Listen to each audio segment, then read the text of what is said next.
In this tutorial, I'm going to show you how to manage folders on your SimpleSite. There are a few reasons we have folders.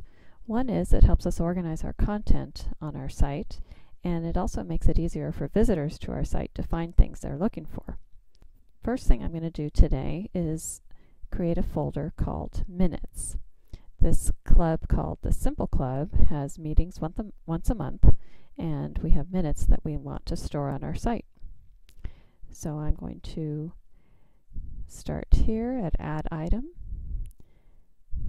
select Folder, and I'm going to create a folder called Minutes, and I'm going to click Save to save the folder.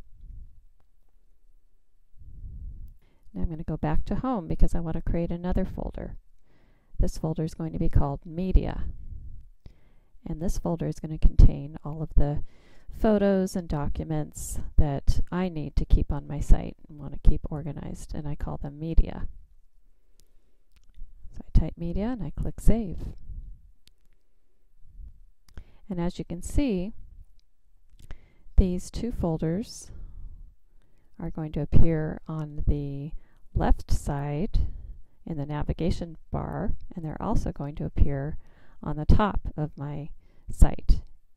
And my media folder isn't really a folder that I want users to have to look through. That's more for my organization, where I keep photos and things that I want to embed on pages. So I'm going to hide that folder from navigation. The way I do that is I select Media. We're already selected here. I go to Properties, and I click on Exclude from Navigation. And I have to remember to go all the way down to the bottom of the page where the Save button is, and I click Save. And then let's look back up here, and we don't see Media on the top anymore.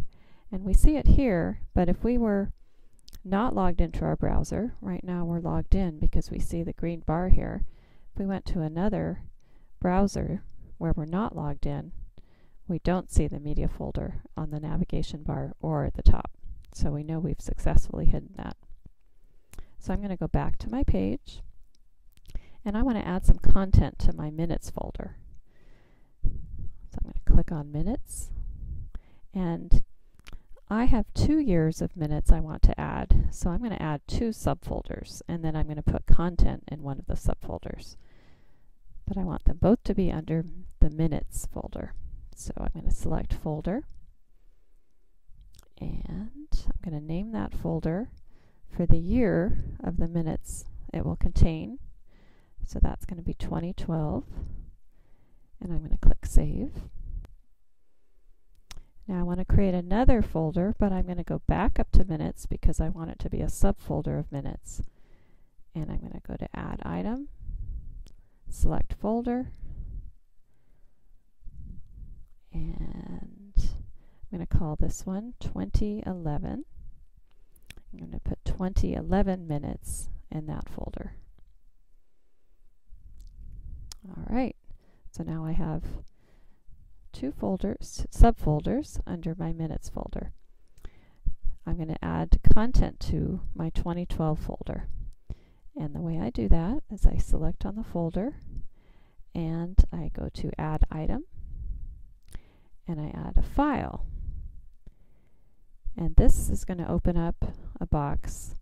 I'm going to call this January 12th, 2012, and I'm going to choose a file from my computer, and it's called Simple Club Minutes. I'm going to click Choose, and when I select Save, that's going to upload the file to my website. So now when users come to my site, they can find minutes under the year 2012 folder. All they have to do is open that up, and they can choose to download the file or open it in a web browser. I want to show you one more thing about managing folders on your site. A very important part of managing folders is using the Contents tab on your site.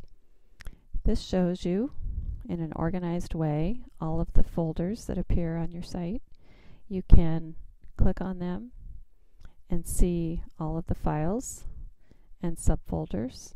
And this comes in handy because the longer you have a website, the more content you have, and you might want to clean things up, you might want to make things private, you might want to delete things, you might want to move things around, and that's all possible within the Contents tab. We've come to the end of our tutorial about how to manage folders. I hope this has helped you, and this tutorial was brought to you by Davis Community Network.